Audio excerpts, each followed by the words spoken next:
Welcome back. Let's discuss this experiment 3. Here we have 4-bit triple carry adder using 1-bit full adder. So we have to understand here, first of all, what is this triple carry adder itself. Then we can design. So let's do the discussion.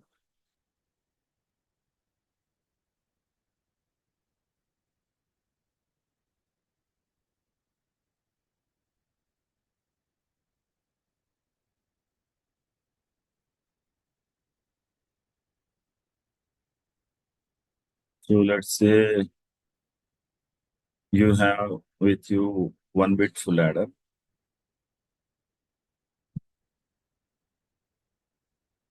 1-bit full adder will take 3 inputs. A, B, C, in. And it will give 2 outputs, sum and carry out. Now, 4-bit ripple carry order, right? So we have to add 4 bits, 4 bits. So let's say A is having value 1 0 1 0. Let's say we have B. B having a value 1 1 1 0. So what we do here on the paper, we add these 2 bits first. So resulting to 0. Then we add these 2 bits. So when we are adding these 2 bits, 1 plus 1, carry out, and the sum is 0. So it means the carry generated in this stage has gone to the next stage. All right. So here there is no carry generated from the first stage. It means the carry is 0 here. Now in this stage, this carry is added with this 0, 1 plus 0. So sum is 1, carry out is 0. And carry out is 0. So that sum 1 is added with this 1 existing. So 1 plus 1. So your carry out is 1 and then sum is 0. Now you add these bits here. So here 0 plus 1 is 1, 1 plus 1. 1 plus 1 is sum 0, carry 1. So carry 1 is next stage, sum is 0. 0 plus 1, that is 1. Now here in this stage, no bits here. So directly we can take this 1 as a sum. So we have actually taken A 1 0 1 0. The decimal equivalent of this is 10. And we have taken B 1 1 1 0. That is 14. So if we add these 2 bits, it is resulting to 24. So what we have got 1 1 0 0 0 here as a result here. This. So this is our sum and this is carry out. Here this is carry out and this is right. So together, so this results to, this is 2 power 0, this is 2 power 1, this is 2 power 2, this is 2 power 3, and this is 2 power 4. 2 power 4 into 1, that is 16, plus 2 power 3 into 1, that is 8. So 16 plus 8 is 20. So that's how this addition is happening. So it means what? When we wanted to design 4-bit adder using 1-bit full adder, so we use such 1-bit full adder. 4 full adders are required. 1-bit FA, that is 1-bit full adder. Another full adder here, same 1-bit full adder.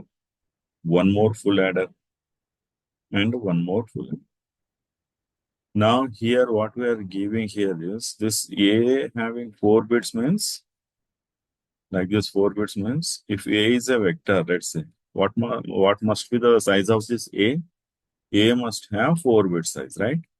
So in Verilog, there are various ways vector representation, but the recommended practice is this one. That is 3 colon 0 and then put a variable here, A. So now this A has become a vector of size 4 bits. So here A of 0 is LSB, all right? And this is your A of 1. And this one is your A of 2. And this is your A of 3. So you are adding here bit by bit, right? So here you add bit by bit, like this. You give here A of 0 here, and this is B of 0. B of 0. Now, the very first stage is not having any carry in. So here this carry in is 0 here. This is equal to 0. Now this first stage is producing one sum. So let us call that as a sum sum of 0. Just a minute, let us here.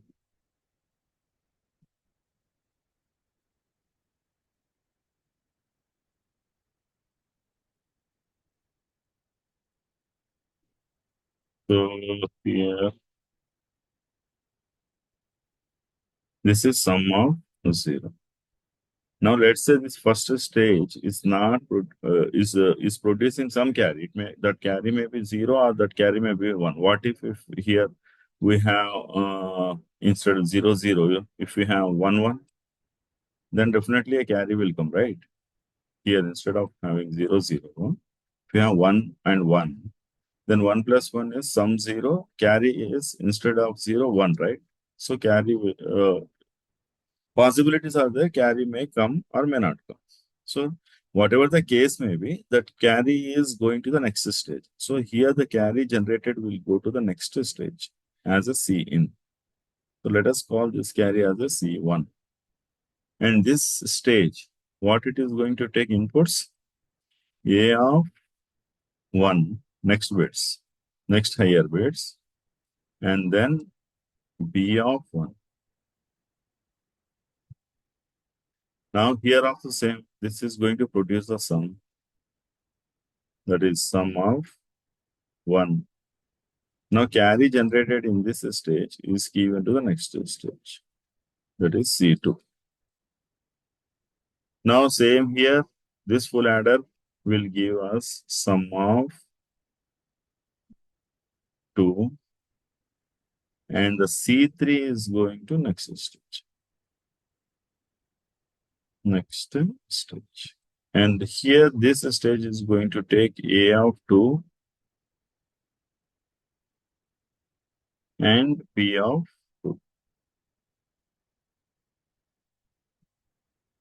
And the last stage is going to take A of 3 and B of 3.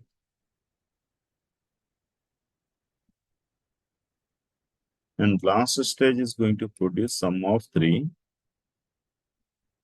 This is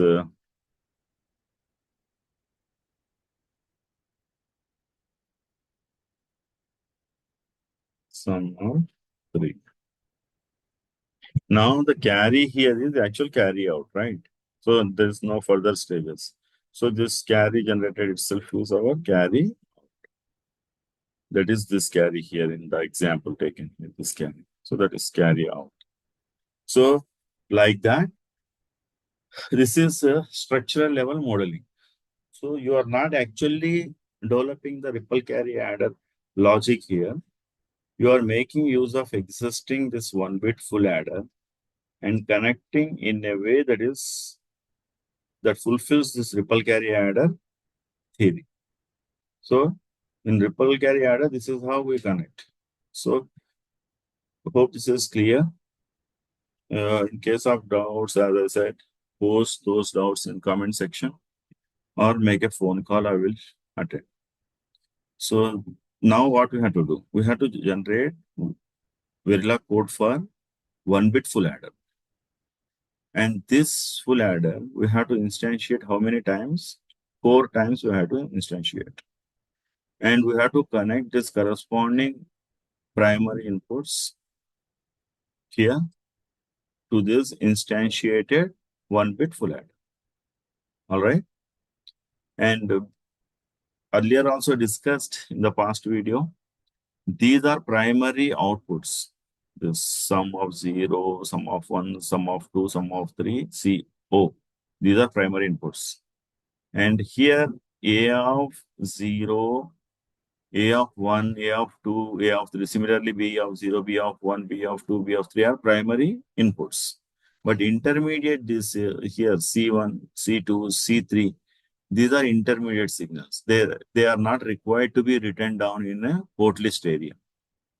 And whatever this C in is also a primary. You can consider it as a primary input, or initially there will not be any C in. So we can put here, permanently we can connect this one to the ground. We can supply here 0. So that's how the theory of this ripple carry adder is. So we will see the code now. Here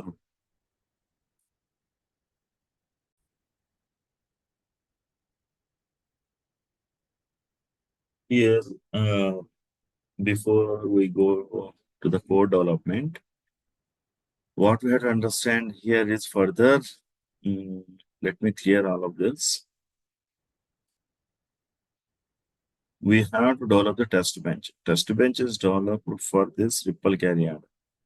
Ripple carry adder has got primary inputs A, size of 4-bit, B, size of 4-bit.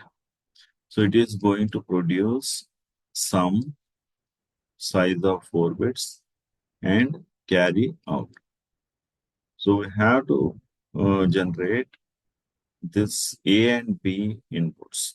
So in the test bench, we have to generate A, B inputs. So here, to generate this A, B inputs, A will take total 0 to 15, right? Because it's a 4-bit. B also will take 0 to 15. To test all possible combinations here, if you take A 0, then we have to take for B all like 0 to 15. Like that for every possible value of A. For every possible value of A, we have to take B all possible cases means this is going to be a huge code itself, and then time consuming process, this one. So what we do is to ensure the written code is correct or not, instead of taking this approach like exhaustive testing, we take an approach of randomization.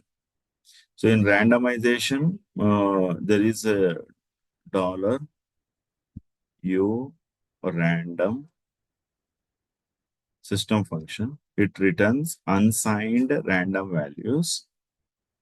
To this, what we do, 32-bit, this is going to be a 32-bit unsigned random values.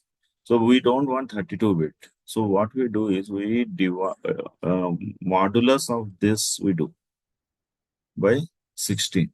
Now what happens is the range that comes here as a, if you do this operator, if you use this operator, then you get the remainder you get. So those remainder possibilities are 0 to 15.